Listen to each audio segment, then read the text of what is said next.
नमस्कार मित्रों, आप सभी लोगों का स्वागत है हमारे YouTube चैनल में। दोस्तों, हम लोगों ने उत्तराखंड एलटी गणित को लेकर एक विशेष सीरीज चलाई है जिसमें हम आपको टॉपिक वाइज एमसीक्यू प्रोवाइड करवाते हैं। तो दोस्तों, इसी क्रम में आज का टॉपिक है अलजेब्रा। काफ़ी वास्ट टॉपिक है दोस्तों, और इसको हम कई सारे सब टॉपिक्स में डिवाइड कर सकते हैं, जैसे कि सेट थ्योरी, मैपिंग जिसमें कि रिलेशन फंक्शन आते हैं, इसके अलावा binary operation, sequence and series, exponential and logarithmic series, और इसके अलावा क्वाड्रेटिक इक्वेशन को भी इसके अंतर्गत हम ले सकते हैं। तो काफ़ी वास्ट टॉपिक है। तो हमारी कोशिश यही रहेगी दोस्तों कि आपको प्रत्येक सब टॉपिक पर कुछ एमसीक्यू प्रोवाइड करवाए जाएं, जिससे कि आपको ज़्यादा से ज़्यादा लाभ मिले। तो आज हम दोस्तों सेट थ्योरी एंड मैपिंग के कुछ क्वेश्चंस लेकर आए हैं जो कि पूर्व परीक्षा में आए हुए हैं। तो आप इन वीडियोस को पूरा देखें, आपको ज़्यादा से ज़्यादा इससे फायदा मिलेगा। तो चलिए वीडियो को स्टार्ट करते हैं। तो फ्रेंड्स, आज का पहला क्वेश्चन है a minus B union b minus A की वैल्यू क्या होगी। सेट थ्योरी का ये क्वेश्चन है, वेन डायग्राम से रिलेटेड है और बहुत सिंपल सा क्वेश्चन है। अगर आपको वेन डायग्राम की नॉलेज है तो आप इसको चुटकी में सॉल्व कर सकते हैं। पहले आप इसका मतलब समझिए कि भाई a माइनस बी का क्या मतलब होता है।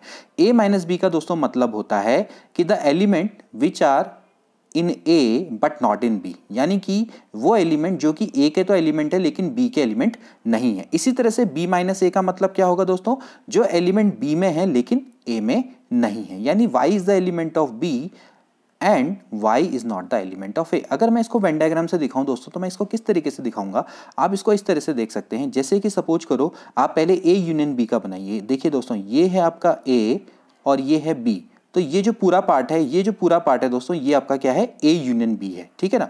तो जो ये वाला पार्ट होगा, ये वाला पोर्शन होगा, इसको हम क्या बोलते हैं, ए माइनस बी। इसको क्या बोला जाता है, ए माइनस बी, यानी the element which are is in A but not in B.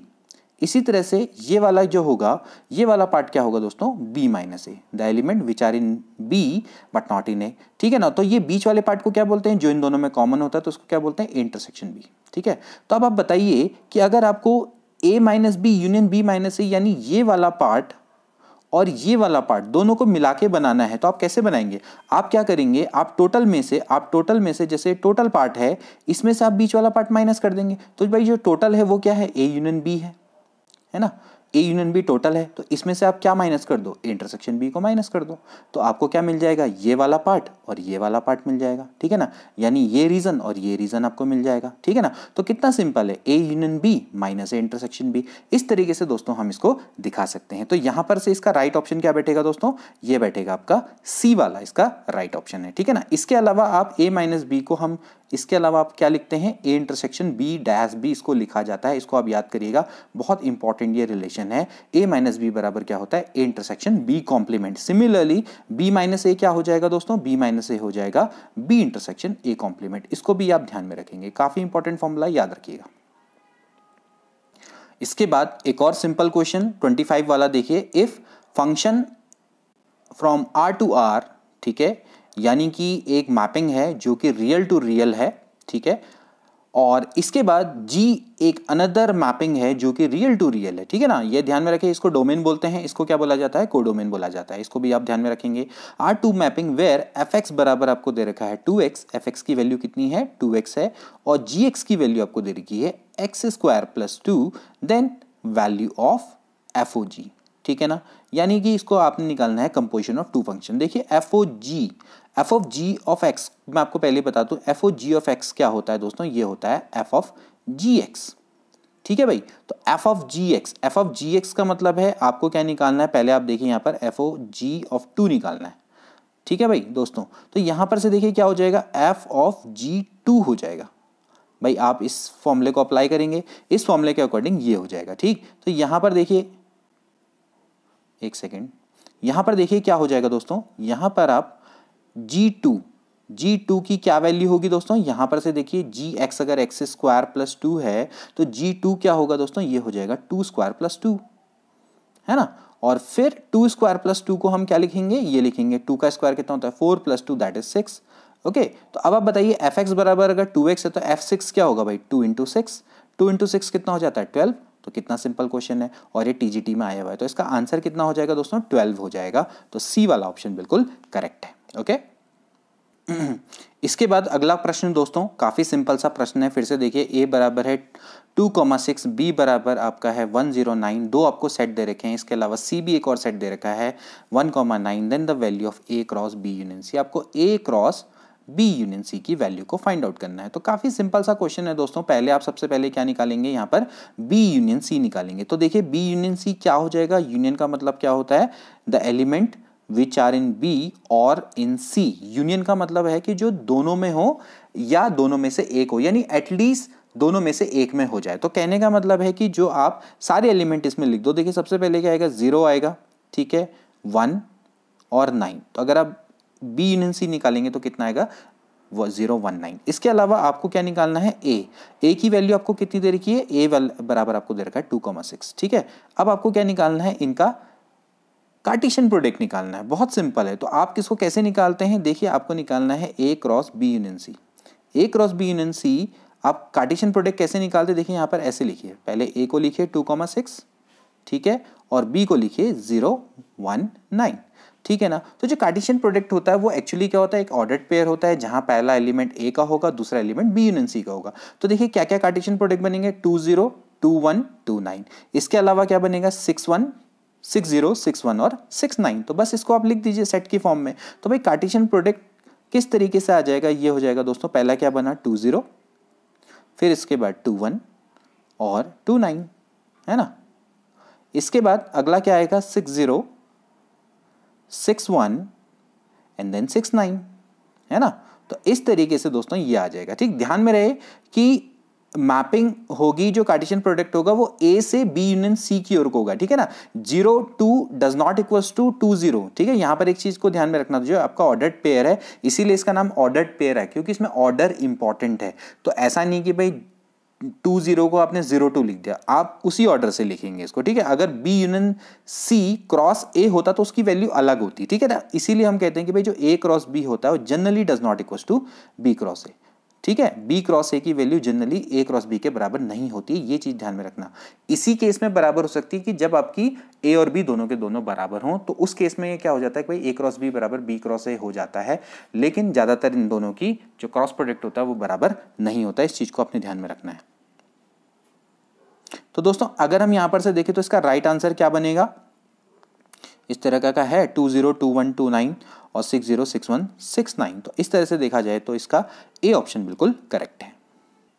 इसके बाद अगला प्रश्न दोस्तों, the number of elements in the power set of set having an elements. देखिए ऐसा प्रश्न और टीजीटी परीक्षा में आ रखा है। तो देखिए ऐसा नहीं होता कि आप सिंपल क्वेश्चंस को अंडर एस्टिमेट करें, देखिए वो भी आ जाते हैं। और ज़्यादातर दोस्तों की आपकी जो मेरिट है ना, वो ऐसे सिंपल क्वेश्चंस ही बनाते हैं। आप ज़्यादातर टफ क्वेश्चंस की ओर भागते हैं, और देखिए कितने सिंपल क्वेश्चंस भी आते हैं ऐसी परीक्षाओं में। तो देखिए आप इसको किस तरीके से करेंगे, आप सबसे पहले समझिए पावर सेट क्या होता है। देखिए अगर हमारे पास कोई सेट है, लेट सपोज करो सेट है 1, 2, ठीक है ना। तो पावर सेट का मतलब क्या होगा, पावर सेट का मतलब ये होगा कि इस सेट के जितने भी सबसेट बन सकते हैं उनका सेट। तो एक सेट के कितने सबसेट, जैसे सपोज करो इसमें 2 एलिमेंट है, तो इसके सबसेट कितने बनेंगे दोस्तों, 2 की पावर 2। तो 2 की पावर 2 कितना हो जाएगा, 4। तो इसके टोटल सबसेट में एलिमेंट यानी टोटल सबसेट बनेंगे 4। तो अगर मैं इनका सेट ले लूँ तो क्या क्या हो सकते हैं, देखिए एक हो सकता है 1, एक हो सकता है 2, एक हो सकता है 1, 2 और एक हो सकता है नल, ठीक है। तो ये 4 इसके क्या बने, सबसेट बने। तो इनका अगर मैं सेट ले लूंगा तो उसको क्या बोला जाता है, पावर ऑफ सेट। तो पावर ऑफ सेट में एक्चुअली कितने एलिमेंट होते हैं बताइए। अगर एक सेट में अगर n एलिमेंट होंगे तो उसके पावर सेट में कितने एलिमेंट होंगे, 2 की पावर n। तो the number of element in the power set it is actually equals to the number of element in the power set of x, it is nothing but 2 की power n, ठीक है। इस चीज को आप ध्यान में रखना, ठीक है। तो इस तरह से देखा जाए तो बी ऑप्शन इसका बिल्कुल करेक्ट है, ओके। इसके बाद अगला प्रश्न, for real x the solution set of the inequality. आपका सॉल्यूशन सेट ऑफ इनइक्वालिटी भी दोस्तों अलजेब्रा के अंतर्गत आता है, और आपको इस क्वेश्चन का आंसर देना है। कितना सिंपल सा क्वेश्चन है, देखिए आप इसका आंसर किस तरीके से देंगे। और टीजीटी परीक्षा 1999 में आया है। तो आप इसको कैसे करते हैं दोस्तों, पहले आप x² + 1 is greater than 2x + 4 इसको लिखिए, ठीक है। उसके बाद आप इसको आप कहाँ ले जाइए, लेफ्ट हैंड साइड पे ले जाइए। तो अगर इसको लेफ्ट हैंड साइड पे ले जाएंगे तो क्या हो जाएगा, देखिए x² - 2x, ठीक है। और यहाँ पर कितना हो जाएगा दोस्तों, -3 इज ग्रेटर देन 0, ठीक है ना। अब आपके पास ये क्वाड्रेटिक इक्वेशन है, इसके फैक्टर करिए, देखिए इसके फैक्टर क्या हो जाएंगे, एक्स स्क्वायर और माइनस ऑफकोर्स क्या आएगा यहाँ पर 3x plus x minus 3 is greater than 0। ठीक, तो x कॉमन ले लेंगे, ये आ जाएगा x minus 3 plus x minus 3 is greater than 0। ठीक है, तो यहाँ से आपका x minus 3 into x plus 1 is greater than 0। अब आपको क्या निकालना है दोस्तों, इसका सॉल्यूशन सेट निकालना है। सॉल्यूशन सेट के लिए आप फेमस इंटरवल मेथड का उपयोग करेंगे। जैसा कि मैं आपको बता रहा हूँ यहाँ पर देखिए, इंटरवल मेथड सबसे इंपॉर्टेंट ये मेथड होती है दोस्तों, आप इसका प्रयोग करिए। देखिए सबसे पहले आप क्या करेंगे, एक नंबर लाइन खींचेंगे इस तरीके से, जो कि कहाँ तक जाती है, इनफाइनाइट से, मतलब माइनस इनफाइनाइट से इनफाइनाइट तक जाती है। अब आप देखिए इसके रूट, देखिए इसके रूट कौन कौन से हैं, 3 और -1 है। तो यहाँ पर जो बड़ा वाला होता है वो इधर साइड से होता है और -1। वैसे भी आपको नंबर लाइन पर नंबर तो रिप्रेजेंट करना आता ही है। Of course negative number left side पे होते हैं और पॉजिटिव नंबर राइट साइड पे होते हैं, ठीक है ना, यानी जितना बड़ा नंबर होता है वो राइट साइड पे होता है। तो यहाँ पर से देखिए आपने स्टार्ट करना है, देखिए यहाँ आगे होता है पॉजिटिव, देखिए आप इसको ध्यान में रखिए, यहाँ से आप स्टार्ट करेंगे राइट से, तो राइट से आगे को पॉजिटिव होगा, यहाँ पर होगा नेगेटिव और फिर ये आपका क्या हो जाएगा, पॉजिटिव। ठीक हो गया, क्योंकि हम मानते हैं कि नंबर से बड़ा होगा तो ऑफकोर्स क्या होगा, पॉजिटिव होगा। तो आप राइट साइड से पॉजिटिविटी से स्टार्ट करते हैं और आपकी साइकिल चलती चली जाती है। अब आपको क्या रिजल्ट चाहिए, अब आपको चाहिए दोस्तों ग्रेटर देन 0, यानी कि आपको पॉजिटिव का रिजल्ट चाहिए। तो आप बताइए पॉजिटिव का रिजल्ट कहाँ कहाँ मिल रहा है आपको। देखिए आपको एक तो इस वाले एरिया में मिल रहा है, इस वाले एरिया में मिल रहा है, यानी कि -∞ से लेके -1। ठीक है, यहाँ पर कैसा ब्रैकेट आएगा दोस्तों, ये ओपन ब्रैकेट आएगा। कहने का मतलब है कि -1 को हम इंक्लूड नहीं करेंगे, क्योंकि अगर मैं -1 को इंक्लूड कर दूंगा ना तो ये बराबर 0 हो जाएगा। तो इसलिए यहाँ पर क्योंकि सिर्फ ग्रेटर देन 0 है, अगर ये ग्रेटर देन इक्वल्स टू 0 होता तो हम यहाँ पर क्या लगाते, ऐसा ब्रैकेट लगाते। लेकिन दोस्तों यहाँ पर ऐसा नहीं है, तो हम ऐसा नहीं करेंगे। हमें क्या करना पड़ेगा, यहाँ पर सिर्फ कैसा ब्रैकेट लगाना पड़ेगा दोस्तों, यहाँ पर लगाना पड़ेगा ओपन ब्रैकेट यूनियन, फिर यहाँ पर भी देखिए क्या लगेगा, ओपन ब्रैकेट 3 से लेकर इनफाइनाइट। तो ये दोस्तों इसका सॉल्यूशन है, क्योंकि आपको ये और ये दो आपके इंटरवल हैं जो कि इसको सेटिस्फाई करते हैं। ठीक है ना, अगर यहाँ पर ये साइन आपका सिर्फ आपका क्या है, ग्रेटर देन 0 का है, अगर ये ग्रेटर देन इक्वल टू का होता तो यहाँ पर क्लोज ब्रैकेट आता। ठीक है, तो आप, मैंने वैसे भी देखिए सेट थ्योरी पे तो बहुत सारी वीडियोस बनाई हैं, आप चाहें तो उनको देख सकते हैं, आपको वहाँ पर से बहुत चीज़ें समझ में आएंगी। तो इस तरीके से देखा जाए तो इसका राइट आंसर क्या होना चाहिए दोस्तों, क्या होगा, -∞ से लेके -1 यूनियन 3 से लेके इन्फिनिटी। तो एक्चुअली वो है ये पहला वाला। ठीक है, पहला वाला ऑप्शन यही कहता है कि भाई x की वैल्यू आपकी क्या होगी, या तो लेस देन -1 होगी यूनियन, या फिर x की वैल्यू ग्रेटर देन 3 होगी। तो इसका मतलब यही होता है। ठीक है, समझिए इसको कि भाई इसका मतलब यही है, या तो x की वैल्यू क्या होनी चाहिए, ग्रेटर देन 3 होनी चाहिए, या फिर x की वैल्यू क्या होनी चाहिए, लेस देन -1 होनी चाहिए। तो दोनों का क्या करेंगे, यूनियन करेंगे। तो ये भी यही कहता है। ठीक है, इसके बाद अगला क्वेश्चन देखिए दोस्तों, लेट a बराबर है ABC एंड b बराबर है AB एंड C बराबर B है और D बराबर AC है, यानी कि आपको 4 सेट दे रखे हैं और आपको बताना है कि इन 4 सेट जो 4 ऑप्शन है इनमें से कौन सा करेक्ट आंसर है। तो देखिए दोस्तों यहाँ पर आपको सिंपली ट्राई करना पड़ेगा, आपको A - D B - C और ये सारी चीज़ें आपको निकालनी पड़ेंगी, तो आपको पता लगेगा। देखिए B बराबर D तो नहीं है, तो ये ऑप्शन तो बिल्कुल गलत है, तो आपको यहाँ पर तो साफ पता लग गया। ठीक है, इसके बाद अगला कह रहा है कि D is not a subset of A। देखिए ये भी गलत है, आप चेक कर सकते हैं कि D is a subset of A। भाई D है AC, तो AC तो निकला है ना, तो ये भी गलत है। तो इसका मतलब ये है कि आपको ये ऑप्शन 2 आपको चेक करने पड़ेंगे। तो देखिए इसको चेक करते हैं। सबसे पहले आप A - D निकालिए। A - D क्या हो जाएगा, यानी जो एलिमेंट A में है और D में नहीं है। तो आप देखिए A - D, यानी A में जो एलिमेंट है D में नहीं है, यानी देखिए AC है, यहाँ पर AC भी है, तो कौन सा नहीं है, B है। ठीक है, A - D का मतलब है कि सिंपली आपको D के एलिमेंट है वो A में से रिमूव कर देने हैं। ठीक है, इसके अलावा देखिए B - C निकालिए। B - C क्या होगा कि आप B में से C के जो एलिमेंट है उनको रिमूव कर दीजिए। तो अगर B में से C के एलिमेंट करेंगे तो यहाँ पर A आ जाएगा। ऑफकोर्स ये दोनों बराबर नहीं है, तो इस तरीके से ये वाला ऑप्शन भी बिल्कुल गलत है। तो ऑफकोर्स C वाला बिल्कुल राइट होगा, तो हम चेक भी कर लेते हैं, कोई बात नहीं। D is a subset of A - C। देखिए A - C निकालिए, A में से C को माइनस करिए, A - C निकालिए, यानी कि A में से आपको C के एलिमेंटों को रिमूव करना है। तो आप A - C निकालिए, ये हो जाएगा देखिए दोस्तों AC। ठीक है ना, AC आया, और D बराबर भी आपका AC है। ठीक है, अब ठीक है, ए सी ए माइनस सी बराबर भी डी होता है। और लेकिन ये क्या होता है कि भाई देखिए जो डी है वो सबसेट भी ए माइनस सी हो सकता है, क्योंकि every set is a subset of himself. हालांकि यहाँ पर ए माइनस सी बराबर डी होता तो भी सही होता, लेकिन ये सी वाला ऑप्शन भी बिल्कुल करेक्ट है दोस्तों। ऐसा मत सोचिएगा कि भाई ये तो सबसेट है तो गलत हो गया, नहीं ऐसा नहीं है, क्योंकि यहाँ पर ए माइनस सी और डी भले ही बराबर आ रहे हों लेकिन फिर भी एवरी सेट अपना सबसेट होता है, तो इसलिए ये रिलेशन भी बिल्कुल सही है। तो यहाँ पर देखा जाए तो इसका सी ऑप्शन बिल्कुल करेक्ट है। इसके बाद अगला प्रश्न काफी सिंपल है, देखिए एफ एक्स बराबर है एक्स स्क्वायर जी एक्स बराबर sine X, then the value of ji of F X निकालनी है। कितना सिंपल सा क्वेश्चन है। देखिए इस तरह के क्वेश्चन भी एग्जाम में आते हैं, कंपोजिशन ऑफ फंक्शन से रिलेटेड है। तो जी ऑफ एफ एक्स बराबर क्या हो जाएगा दोस्तों, जी ऑफ एफ एक्स हो जाता है, जैसे कि मैंने अभी आपको पिछले क्वेश्चन में बताया। तो आप बताइए एफ एक्स की क्या वैल्यू है, एफ एक्स की वैल्यू है एक्स स्क्वायर, ठीक है। एक्स स्क्वायर को लेट मैं कुछ देर के लिए वाई मान लेता हूँ, मान सकता हूं। तो अब बताइए जी वाई क्या होगा, जैसे कि जी एक्स साइन एक्स है तो जी वाई क्या होगा दोस्तों, ये होगा साइन वाई, है ना। और साइन वाई, वाई की वैल्यू दोबारा से रख दीजिए तो क्या आ जाएगा साइन एक्स स्क्वायर। तो साइन एक्स स्क्वायर इसका राइट आंसर है, तो बी वाला ऑप्शन बिल्कुल करेक्ट। इसके बाद अगला प्रश्न काफी अच्छा क्वेश्चन है दोस्तों और काफी इंपॉर्टेंट भी है। अगर आपको इसमें फॉर्मूला पता है तो आप इसको चुटकी में कर सकते हैं। The number of reflexive relation on a set having 8 element, एक सेट में अगर आपके 8 एलिमेंट हैं तो उसमें आपको बताना है कि उसमें कितने नंबर ऑफ रिफ्लेक्सिव रिलेशन होंगे। देखिए सबसे पहले आप नंबर ऑफ रिलेशन समझिए कि एक सेट में अगर सपोज करिए एक सेट में अगर आपके n एलिमेंट हैं तो उसमें नंबर ऑफ रिलेशन कितने बन सकते हैं। नंबर ऑफ रिलेशन ऑन जब a की बात होती है तो a से a पर ही रिलेशन की बात होती है। तो दोस्तों ये बनते हैं 2 की पावर n इंटू एन। पहले तो आप इतना ध्यान रखिए, तो 2 की पावर कितना हो जाता है n square, that is the number of relation. आप इसको याद रखेंगे, नंबर ऑफ रिलेशन, ठीक है। ठीक है, अगर आप सपोज करो एक सेट अगर ए और बी दोनों अलग अलग हैं, एक में m है एलिमेंट एक में n है, तो द नंबर ऑफ रिलेशन क्या हो जाएंगे 2 की पावर mn, ऐसे आप याद करेंगे, ठीक है।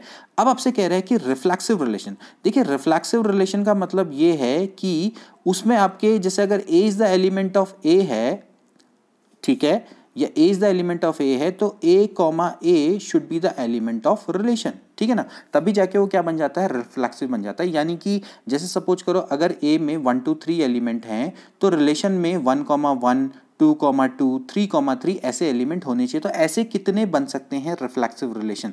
तो रिफ्लेक्सिव रिलेशन की अगर हम बात करें दोस्तों तो ये बनते हैं, आप ध्यान में रखेंगे, ये बनते हैं 2 की power n square minus n। आप इस फॉर्मूले को याद में रखिए, ठीक है ना।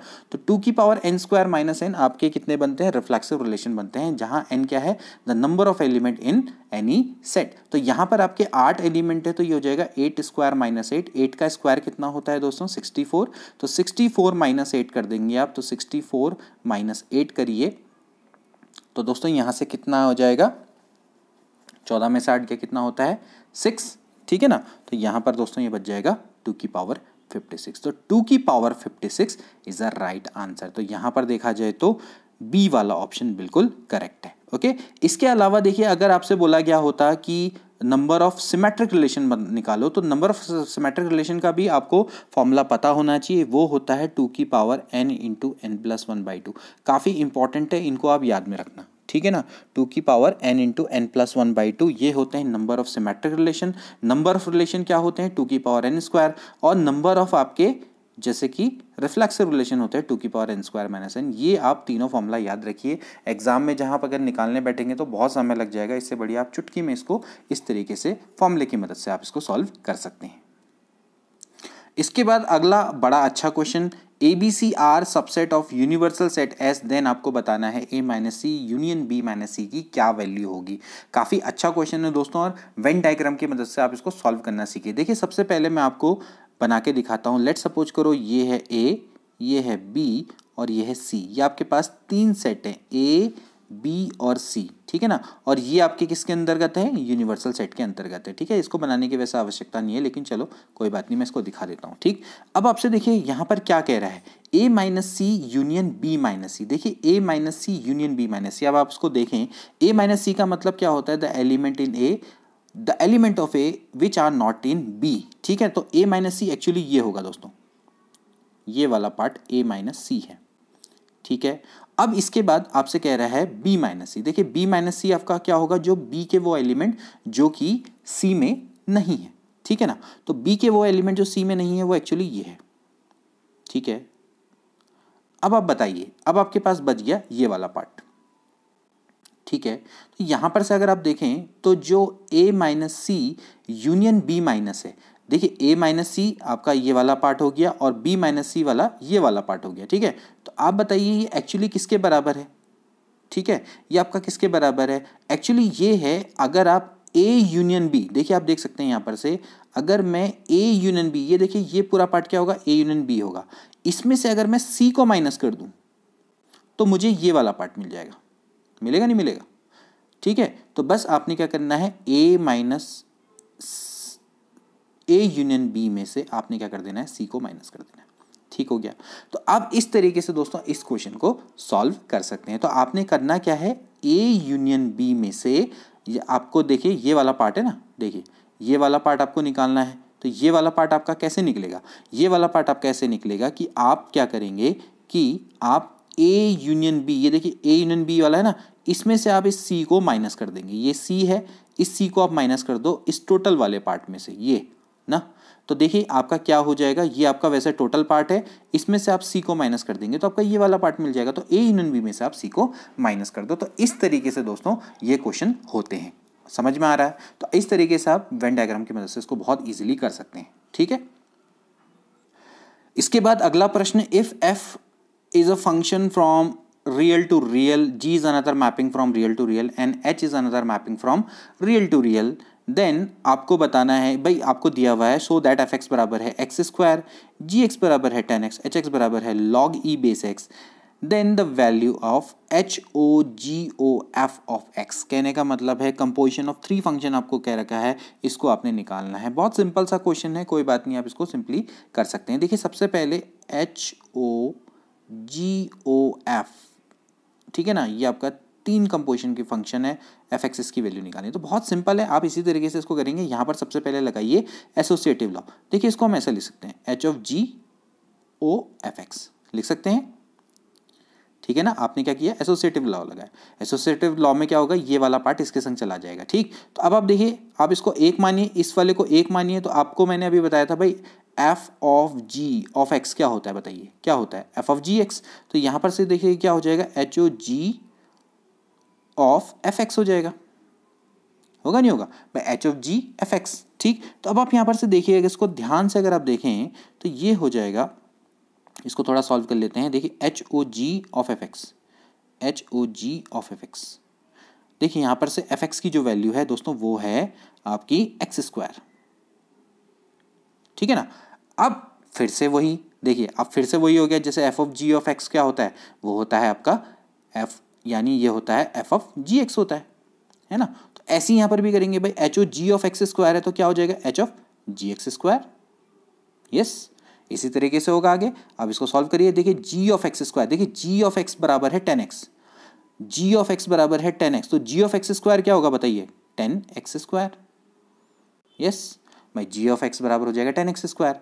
नाउ इसके बाद अब अगला यहां पर देखिए क्या दे रखा है आपको, x की जो वैल्यू है दोस्तों वो दे रखी है, x बराबर दे रखी है रूट पाई बाई 2, यहां पर x की वैल्यू दे रखी है रूट पाई बाई 2। भाई जब x की वैल्यू रूट पाई बाई 2 है तो एक्स स्क्वायर हो जाएगा पाई बाई 2, यानी कि 10 पाई बाई 2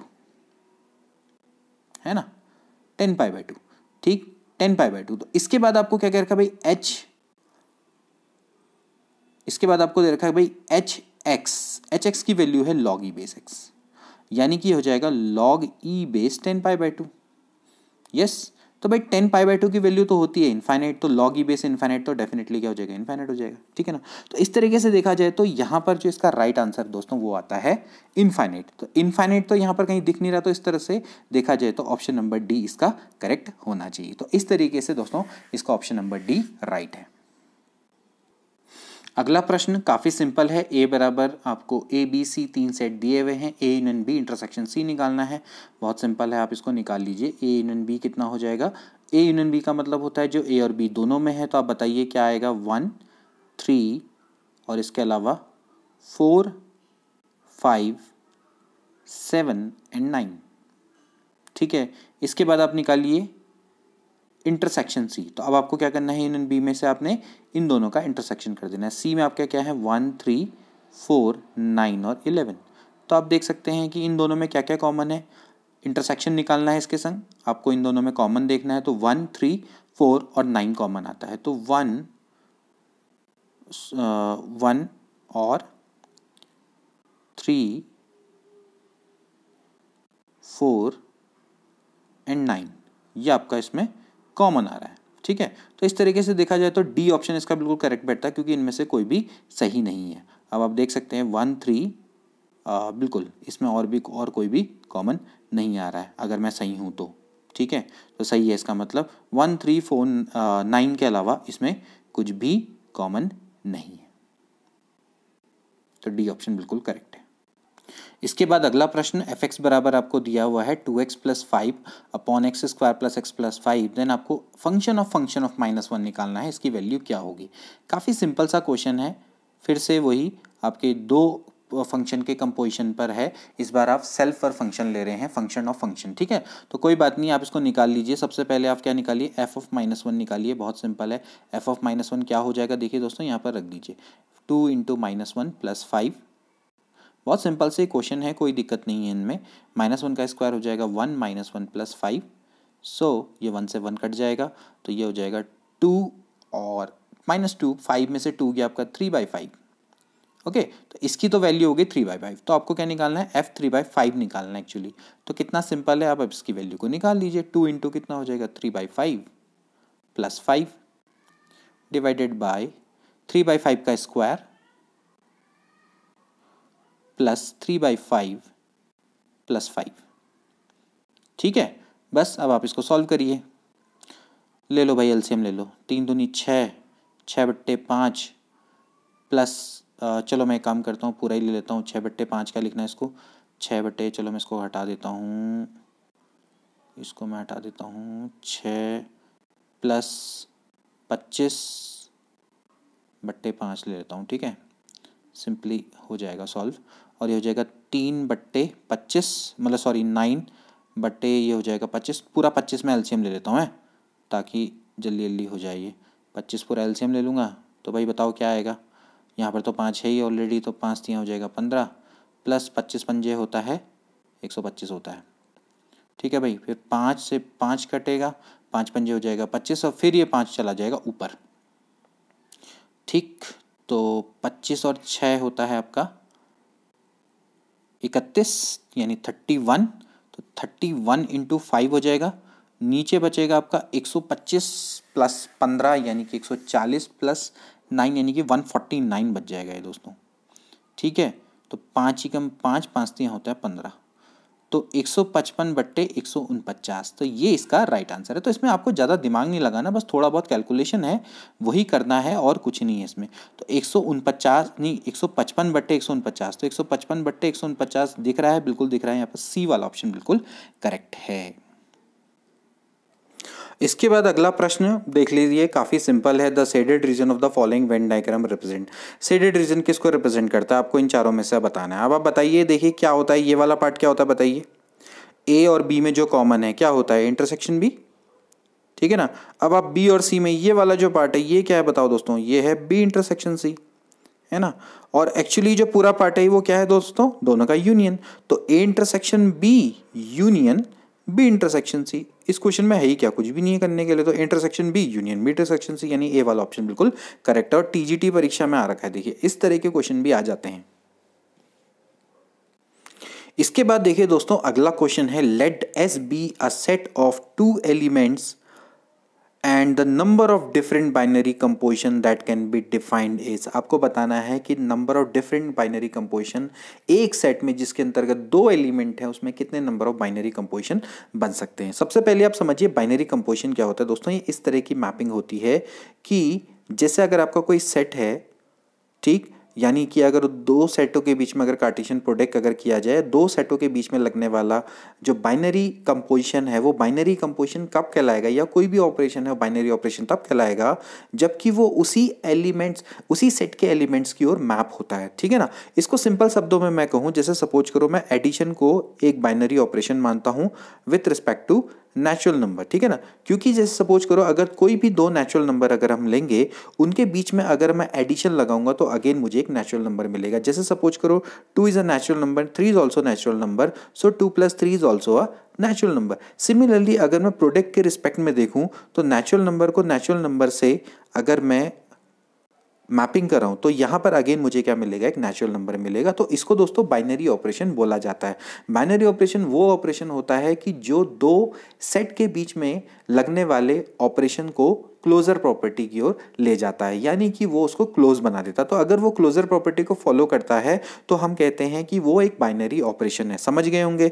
तो आप यहाँ पर देख लीजिए कि यहाँ पर आपका जो प्लस साइन है वो नेचुरल नंबर को एक तरीके से natural number into natural number की मैपिंग है, वो नेचुरल नंबर की ओर को करता है। तो आपको इस तरीके से समझ सकते हैं, ठीक है ना। तो बाइनरी ऑपरेशन का मतलब ही आप समझ लीजिए कि भाई जैसे मैं एक और एग्जांपल आपको बताता हूं। जैसे कि आप मल्टीप्लाई के रिस्पेक्ट में जैसे दो रियल नंबर ले लीजिए, ठीक है ना। तो real number into real number, यहाँ पर ये जो आर क्रॉस आर है एक्चुअली ये कार्टेशियन प्रोडक्ट है। जैसे कि हम आपको बताते हैं तो इसके एलिमेंट क्या होते हैं, ऑर्डर्ड पेयर में होते हैं। तो इसको ये मैप करेगा दोस्तों अगेन रियल नंबर की ओर को। अगर ये दोबारा रियल नंबर की ओर को मैप करता है तो ये एक बाइनरी ऑपरेशन कहलाएगा। जैसे मैं अगर सब्ट्रैक्शन लूँ तो सब्ट्रैक्शन में जैसे नेचुरल इंटू नेचुरल है तो वो आपका जरूरी नहीं है कि नेचुरल नंबर की ओर को मैप करे, ठीक है ना। तो यहाँ पर जो माइनस वाला है वो आपका दोस्तों बाइनरी ऑपरेशन नहीं है, क्योंकि दो नेचुरल नंबर का जो डिफरेंस होता है वो जरूरी नहीं है कि एक नेचुरल नंबर हो। जैसे कि 2 में से अगर 3 माइनस कर देंगे तो -1 आ जाएगा, तो -1 is not a natural number. तो यहां पर आप समझ गए होंगे कि भाई बाइनरी ऑपरेशन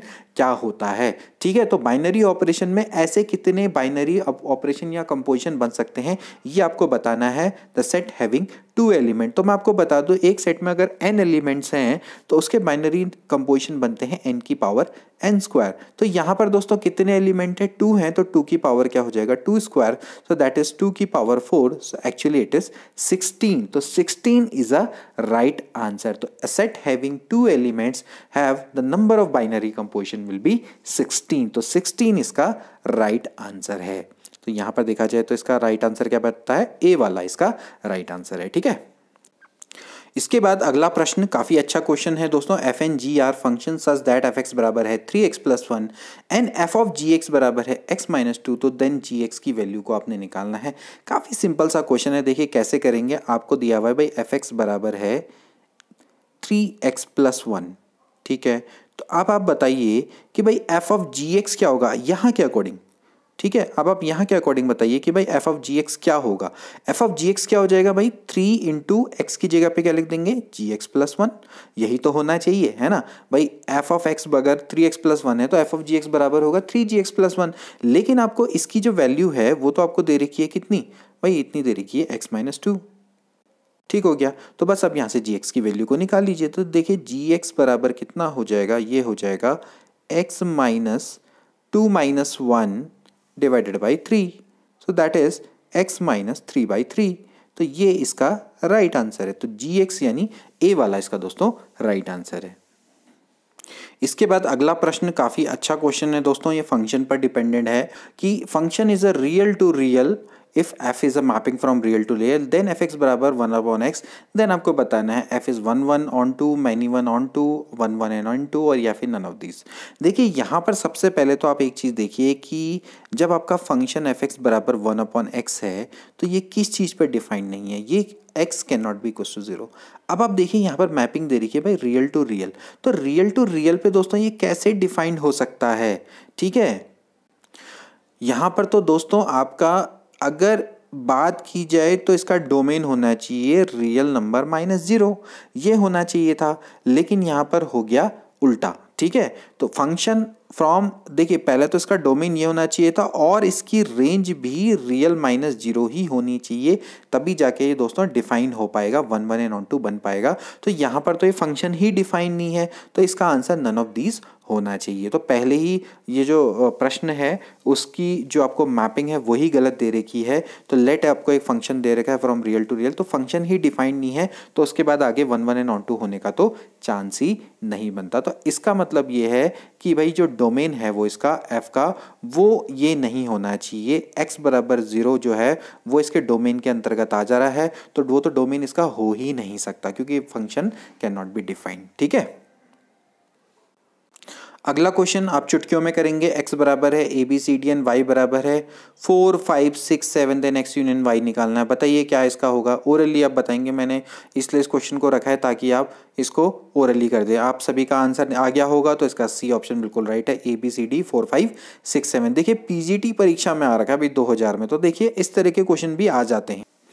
इसके बाद अगला क्वेश्चन काफ़ी अच्छा क्वेश्चन है। A sequence is a real number of real number is a function from. देखिए सीक्वेंस है आपका रियल नंबर का, ये फंक्शन फ्रॉम कहाँ से कहाँ तक होता है। देखिए अगर हम बात करें सीक्वेंस ऑफ रियल नंबर की, देखिए सीक्वेंस ऑफ रियल नंबर कुछ भी हो सकता है। सीक्वेंस का मतलब ये होता है दोस्तों कि जो आपका एक क्रम में अरेंज होता है। सीक्वेंस का मतलब क्या है, क्रम है, ठीक है। जैसे सीक्वेंस को आप कैसे दिखा सकते हैं, इस तरीके से, जैसे सपोज करो हम कह सकते हैं सीक्वेंस तो कुछ भी हो सकता है। देखिए दोस्तों अर्थमेटिक प्रोग्रेशन भी आपका एक सीक्वेंस है, ज्योमेट्रिक प्रोग्रेशन भी आपका एक सीक्वेंस है। सीक्वेंस कुछ भी हो सकता है। सीक्वेंस से रिलेटेड हम क्वेश्चन कई सारे रीजनिंग में भी करते हैं। किसी भी टाइप का सीक्वेंस हो सकता है। जैसे सपोज करो हमने कह दिया भाई 2 4 6 आपका 8, ये भी आपका एक सीक्वेंस है। ये सीक्वेंस इस तरह का सीक्वेंस है कि भाई हर टर्म 2 के क्रम में आपका बढ़ता चला जा रहा है, दोनों का डिफरेंस आपका 2 है। इसी तरह से 1 का स्क्वायर, 2 का स्क्वायर, 3 का स्क्वायर, 4 का स्क्वायर, ये भी दोस्तों एक सीक्वेंस है, ठीक है ना।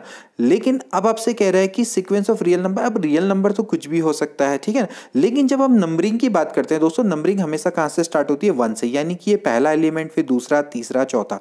तो भाई जब आप फंक्शन लेंगे तो कहाँ से कहाँ तक आएगा दोस्तों, नेचुरल नंबर आएगा। लेकिन उसके बाद जो आगे का रिजल्ट है वो तो कोई भी हो सकता है, तो वो एक आपका एक रियल नंबर होगा। तो एक सीक्वेंस हमेशा क्या होता है, it is sequence of a real number is a function from natural number two real number. आपको ध्यान में रखना है। देखिए सीक्वेंस तो कुछ भी हो सकता है, सीक्वेंस तो कुछ भी हो सकता है, लेकिन जब सीक्वेंस की काउंटिंग करते हैं तो कहां से स्टार्ट करते हैं, पहले से हम काउंट करते हैं। ये चीज को अपने ध्यान में रखना है। देखिए सीक्वेंस ऐसा भी हो सकता है भाई 0.1, फिर इसके बाद हो सकता है 0.01, फिर इसके बाद हो सकता है भाई 0.001। कहने का मतलब है कि आपने क्या करना है, 0.1 का स्क्वायर करते हुए चले जाना है, फिर क्यूब करेंगे, फिर इस तरह से चलता चला जाएगा। तो आप ये सीक्वेंस भी दोस्तों हो सकता है। तो आप ये तो आपके सारे के सारे क्या है, रियल नंबर। लेकिन जब आप इसकी काउंटिंग करेंगे तो कहां से होगा, पहला, फिर दूसरा, फिर तीसरा। तो कहने का मतलब है f is a function from natural to r। ये बहुत अच्छा क्वेश्चन है, इसको आप ध्यान में रखिएगा, ठीक है। साथ में आपको कह भी रखा है इन्होंने कि भाई sequence of real number is a function from, तो ये चीज आपको ध्यान में रखनी है। इसके बाद अगला प्रश्न देखिए दोस्तों, if z denotes the set of integer and a b c are its subset given by a बराबर x is the element of z, x is divisible by 2, b x is the element of z, x is divisible by 4, c x is the element of z, x is divisible by 6, then आपको intersection b intersection c निकालना है। काफी simple सा question है दोस्तों। आप चाहो तो इसको सेट बिल्डअप मेथड से भी कर सकते हो, या फिर आप इसको नॉर्मल मेथड से भी आप इसको कर सकते हैं, जो कि हमारी जो इसकी रोस्टर फॉर्म होती है। तो बहुत सिंपली आप इसको कर सकते हैं। तो आप इसको कैसे करेंगे दोस्तों, आप जैसे ही फॉर्म से इसको करना चाहें। देखिए सबसे पहले आप इसको a बराबर आपका क्या कह रखा है भाई, x is the element of z और x इज डिविजिबल बाई 2। देखिए डिविजिबल बाई 2 में कौन कौन से हो सकते हैं, देखिए माइनस इन्फाइनाइट से लेकर आपके क्या हो सकते हैं, जितने भी इवन इंटीजर आएंगे कौन कौन होंगे, 0 भी होगा इसमें, 2 भी होगा, 4 भी होगा, इस तरह से -2 भी होगा, सभी इसके अंतर्गत दोस्तों आएंगे ना। इसी तरह से आप b निकालिए, b में आपके क्या होंगे, 4 के डिविजिबल, माइनस इन्फिनिट में आपका कितना हो जाएगा, -8 -4, फिर 0 भी आएगा, ठीक है। तो इस तरीके से आपके क्या हो सकते हैं, 4 8 हो सकता है। इसी तरह से c निकालो, 6 में आप इस क्या करेंगे, 6 के जो आपके मल्टीपल हैं वो निकाल लीजिए, -12 -6 0 6 और 12। अब आपको क्या करना है दोस्तों, इसका आपने कॉमन इंटरसेक्शन निकालना है, यानी कि इन तीनों का इंटरसेक्शन निकालना है। तो आप बताइए इन तीनों में कॉमन कौन होगा, इन तीनों में वही कॉमन होगा दोस्तों जो कि आपका 2 और 4 और 6 तीनों का मल्टीपल हो। कहने का मतलब आपको क्या निकालना पड़ेगा दोस्तों, इसका एलसीएम निकालना पड़ेगा। तो आप 2 4 6 का एलसीएम निकाल लीजिए। 2 4 6 का एलसीएम क्या हो जाएगा, ठीक है, आपको आता ही है। किस तरह से निकालेंगे, यहाँ से 2 हो जाएगा, फिर उसके बाद आपका 3 हो जाएगा। तो 2 2 जा 4, 4 3 जा कितना होता है 12। तो एक्चुअली ये आपका क्या आएगा दोस्तों, एक ऐसा सेट होगा, यानी कि एक ऐसा सेट होगा जो कि आपका 12 का मल्टीपल होगा। तो इस तरीके से दोस्तों इसका राइट आंसर क्या होना चाहिए, इसका आंसर बी होना चाहिए, x is element of z and it is divisible bye 12। तो क्योंकि आप देख सकते हैं कि भाई जो आपका 2 4 6 है, इसका मल्टीपल या फिर हम कह सकते हैं इसका एलसीएम कॉमन मल्टीपल कितना आएगा दोस्तों, वो आएगा 12 आएगा। तो बस 12 एक ऐसा नंबर होगा जो कि आप हम कह सकते हैं इन तीनों में का मतलब हम कह सकते हैं जो इन तीनों को में कॉमन आएगा। ठीक है, तो 12 के आप फैक्टर निकाल, 12 के मल्टीपल निकाल लीजिए, वो इन तीनों में होंगे बस। इसके बाद अगला प्रश्न, f is a mapping from z to z, z is a set of integer is defined by fx बराबर है x square plus x minus two, then आपको फंक्शन ऑफ माइनस टू निकालना है। बहुत सिंपल सा क्वेश्चन है, अभी हमने इस तरह के क्वेश्चन भी कई तरह कर दिए हैं, अब आप इसको सिंपली कर सकते हैं। बस अब अपने आपको टेस्ट करना है। f माइनस टू क्या हो जाएगा, देखते हैं, माइनस टू का स्क्वायर ये हो जाएगा 4 और फिर प्लस माइनस टू, तो क्या हो गया दोस्तों, ये हो जाएगा f0। ठीक है भाई, तो आप बताइए f0 क्या हो जाएगा, 0 का स्क्वायर प्लस 0 माइनस, सॉरी ये f नहीं आएगा यहाँ पर, 0 का स्क्वायर प्लस 0 माइनस टू, तो यहाँ पर इसका राइट आंसर कितना आ जाएगा, -2। तो बस कितना सिंपल क्वेश्चन है। ठीक है ना, तो फंक्शन ऑफ -2 आप निकाल सकते हैं। f-2 आप इस तरीके से निकाल लेंगे, ये हो जाएगा -2 का स्क्वायर प्लस -2 ऑफकोर्स यही होना है, तो 2 से और आपका 4 से 4 कट जाएगा, f0 की वैल्यू आप निकाल लीजिए। बहुत कितना सिंपल क्वेश्चन है।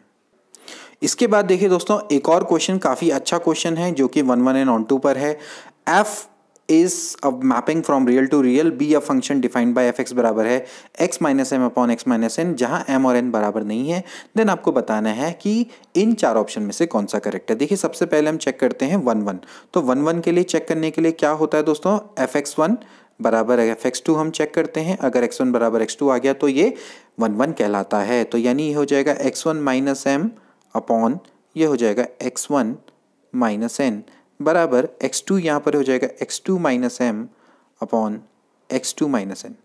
ठीक है, अब आप इसको फर्दर सॉल्व करिए। देखिए फर्दर सॉल्व करेंगे तो क्या करेंगे, इधर उधर मल्टीप्लाई करिए, ये हो जाएगा x1 minus M into x2 minus N बराबर हो जाएगा x1 minus N into x2 minus M.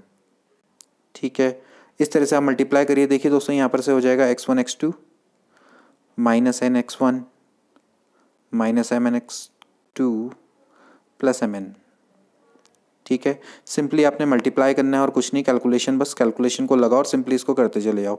इसके बाद हो जाएगा x1 x2 minus M x1 minus N x2 minus M N, plus में आएगा। ठीक है, देखिए ये कैंसल आउट हो जाएगा, ये भी आपका कैंसल आउट हो जाएगा। ठीक, तो इसके बाद हम क्या करेंगे, यहाँ पर से देखिए आप x1 को एक साथ ले जाइए, x2 को आप एक साथ ले जाइए, तो यहाँ पर से हो जाएगा देखिए m x1 minus N x1 equals to हो जाएगा m x2 माइनस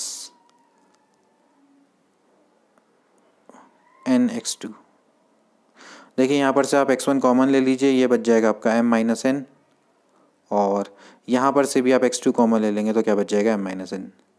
ठीक है ना, अब आपको दे रखा है कि भाई m माइनस एम और n दोनों बराबर नहीं है, इसका मतलब m माइनस एम से m माइनस एन कट जाएगा, क्योंकि m minus N does not equals to 0, ये दोनों 0 के बराबर नहीं है। आपको दे रखा है भाई m does not equals to n, it simply means कि जो इन दोनों का डिफरेंस है वो 0 के बराबर नहीं है, तो आप नॉन जीरो से नॉन जीरो नंबर को काट सकते हैं, यही तो रूल होता है ना। तो यहाँ पर से x1 बराबर क्या आ गया, x2 आ गया, तो इसका मतलब ये फंक्शन क्या है, 1 1 तो है। ठीक है, 1 1 तो है।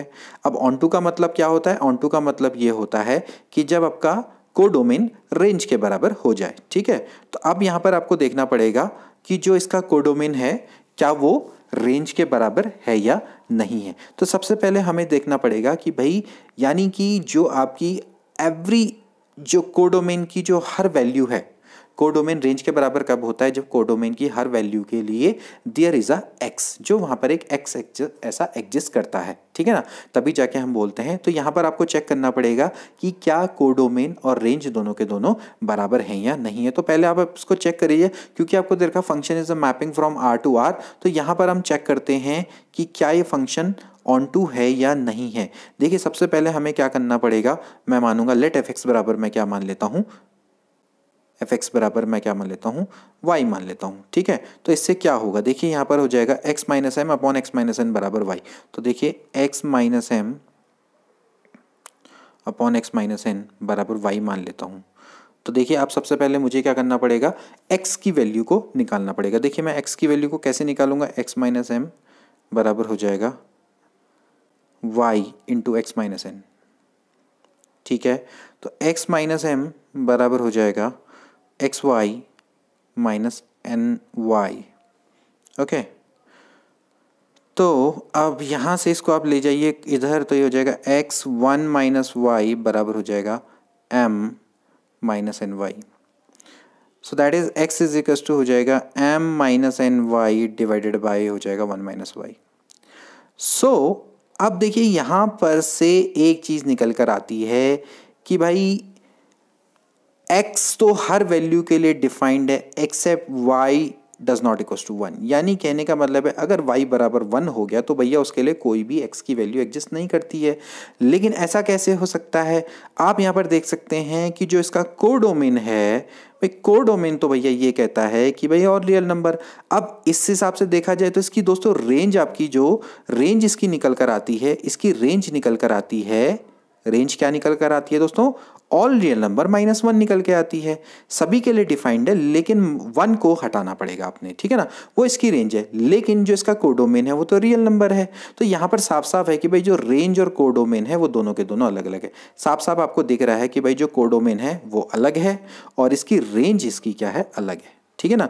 इसका कोडोमेन R है और इसकी रेंज आपकी रियल नंबर -1 आ रही। तो इसका मतलब ये है फंक्शन ये ऑन टू नहीं है, ये इनटू है। ये क्या है दोस्तों? इनटू। ऑन टू नहीं है भैया, ऑन टू नहीं, क्या है ये? इनटू। तो इस तरीके से पहला वाला ऑप्शन बिल्कुल करेक्ट है, ठीक है। इसके बाद अगला प्रश्न, f is a function from r to r defined by fx बराबर है 3x माइनस 4, देन आपको f इनवर्स x निकालना है। बहुत सिंपल सा एक क्वेश्चन है दोस्तों, आप इसको बहुत इजीली निकाल सकते हैं। देखिए function is from r to r और आपको दे रखा है भाई fx बराबर है 3x माइनस 4, ठीक है। 3x माइनस 4 आपको दे रखा है। लेट मैं fx बराबर y मान लेता हूँ, मान सकता हूँ fx बराबर y। तो भाई x बराबर क्या हो जाएगा दोस्तों? ये हो जाएगा f इनवर्स y। इसको आप समझिए, ठीक है। तो देखिए यहाँ पर से मैंने fx को मैंने y माना है, तो 3x माइनस 4। तो यहाँ से आप x की वैल्यू को निकालिए। देखिए x बराबर हो जाएगा y plus 4/3। So that is f inverse y। f inverse y बराबर आपका कितना आ गया? y plus 4/3। आपको क्या निकालना है दोस्तों? आपको निकालना है f इनवर्स x। तो यहाँ पर आप क्या करिए, y को x से रिप्लेस कर दीजिए, तो ये हो जाएगा x प्लस 4/3। तो ये इसका दोस्तों राइट आंसर है। तो यानी कि ए वाला ऑप्शन बिल्कुल करेक्ट है, ठीक है ना। लेकिन एक चीज़ मैं आपको और बता दूं, देखिए यहाँ पर आपको क्योंकि साफ साफ है कि भाई f इनवर्स x निकालना है तो आपको कुछ भी चेक करने की आवश्यकता नहीं है। लेकिन देखिए f इनवर्स x तभी पॉसिबल होता है जब फंक्शन आपका क्या होता है, 1 1 एंड ऑन टू होता है। ये फंक्शन आपका 1 1 एंड ऑन टू है क्योंकि आपका ये 1 to 1 मैपिंग भी है, प्लस इसमें जो कोडोमेन है वही आपका इसकी रेंज होगी। तो हैंस कोई भी फंक्शन है जब वो 1 1 एंड ऑन टू होता है तभी जाके उसका इन्वर्स एग्जिस्ट करता है। ये पॉइंट आपको ध्यान में रखना है, काफ़ी इंपॉर्टेंट है एग्जाम की दृष्टि से। इसके बाद अगला प्रश्न दोस्तों, which of the following set is bounded below but not bounded above. देखिए काफ़ी अच्छा क्वेश्चन है दोस्तों। पहले आपको पता होना चाहिए कि कोई भी सेट बाउंडेड अबव और बाउंडेड बिलो कब होता है। देखिए सपोज करो हमारे पास कोई सेट S है which is a subset of real number, ठीक है ना। तो ये आपका बाउंडेड बिलो कब होगा? देखिए बाउंडेड बिलो तब होगा कि जब कोई एक नंबर के एक ऐसा एग्जिस्ट करेगा कि यहाँ पर बाउंडेड, जब हम अबव की बात करेंगे तो यानी x की जो वैल्यू है वो हमेशा k से लेस होनी चाहिए, कि जहाँ x क्या होंगे, सारे एलिमेंट, कोई भी s का एलिमेंट हो सकता है। कहने का मतलब है कि उसकी वैल्यू हमेशा k से लेस या उसके इक्वल होनी चाहिए। तो हम इसको क्या बोलते हैं? बाउंडेड अबव बोला जाता है कि ऊपर से बाउंडेड है। इसी तरह से बाउंडेड बिलो क्या होगा? बाउंडेड बिलो ये होगा कि x की वैल्यू हमेशा k से बड़ी होनी चाहिए for all value of s, ठीक है ना। यहाँ पर फॉर ऑल का साइन आ गया, for all value of S. तो इसको हम बोलते हैं बाउंडेड अबव और बाउंडेड बिलो। तो यहाँ पर दोस्तों यही कॉन्सेप्ट आपका यूज़ होना है। देखिए किस तरीके से यूज़ होगा। यहाँ पर आपका जैसे ये सेट है, जैसे अगर हम बात करते हैं नेचुरल नंबर की दोस्तों, तो नेचुरल नंबर आपका क्या है दोस्तों? ये बाउंडेड बिलो है। बाउंडेड बिलो का मतलब ये है कि आपका यहाँ पर एक नंबर एग्जिस्ट करता है 1। देखिए 1 एक ऐसा नंबर एग्जिस्ट करता है जो कि आपका सारे नंबर, जितने भी नंबर हैं आपके नेचुरल नंबर के, सपोज करो मैं बोल देता हूँ x, तो x की जो वैल्यू है it is always greater than equals to 1 for all x is element of natural number, है ना। यानी x की जो वैल्यू है नेचुरल नंबर के आप कोई भी रख दो, उसकी वैल्यू हमेशा 1 या 1 से बड़ी रहती है। तो इस तरीके से दोस्तों क्या है, बाउंडेड बिलो है लेकिन बाउंडेड अबव नहीं है। अबव में कोई एक ऐसा नंबर नहीं है जिससे इनकी वैल्यू हमेशा से लेस रहे। बाद में इन्फाइनाइटी आता है तो इन्फाइनाइट तो भाई अनबाउंडेड हो गया, तो इसको हम क्या बोलते हैं, आपका ये बाउंडेड कैसा है, बाउंडेड बिलो सेट है लेकिन बाउंडेड अबव सेट नहीं है। तो इस तरीके से natural number is a right answer. इसी तरह से देखो, जैसे अगर हम दूसरा एग्जांपल मैं आपको बताऊं तो जैसे कि आप ये कह सकते हैं, जैसे कि मैं आपको एक और एग्जांपल देता हूं दोस्तों, जैसे कि मैं कहता हूं n/n+1। देखिए ये आपका एक सीक्वेंस है, ठीक है, और where n is a element of natural number. तो ये भी दोस्तों आपका कैसा एग्जांपल है, ये भी आपका एक ऐसा एग्जांपल है जिसको हम देख सकते हैं। जैसे कि सपोज करो एक सेट है, इसका मेरे को कोई कहता है कि भाई बाउंडेड अबव और बाउंडेड बिलो निकालो। तो देखिए एक ऐसा नंबर है, ये है 1, ठीक है, यानी कि ये इसकी जो वैल्यू है दोस्तों वो हमेशा क्या रहेगी, 1 से हमेशा क्या रहेगी, छोटी रहेगी। आप देख सकते हैं, आप इसमें कोई भी वैल्यू रख लीजिए, इसमें की वैल्यू हमेशा 1 से लेस ही रहेगी, ठीक है ना, 1 से लेस ही रहेगी for all natural number of n। तो इसका ये एक तरीके से क्या है दोस्तों, इसका बाउंडेड अबव यानी कि इसका जो अपर बाउंड है, इसको क्या बुलाता है, अपर बाउंड। तो जिसका अपर बाउंड है 1 है, ठीक। इसी तरह से अगर 1/2, देखिए अगर मैं यहाँ पर n बराबर 1 रख दूँ, आप n बराबर 1 रखेंगे तो इसकी वैल्यू कितनी आएगी, 1/2। तो इसके हर नंबर की वैल्यू हमेशा क्या रहती है, 1/2 या 1/2 से ज़्यादा रहती है। चाहे आप नेचुरल नंबर कोई भी रख लीजिए, यहाँ पर 1 रखेंगे, इसके बाद 2 रखेंगे, 3 रखेंगे, तो इसकी वैल्यू हमेशा 1/2 से ज़्यादा रहती है फॉर ऑल।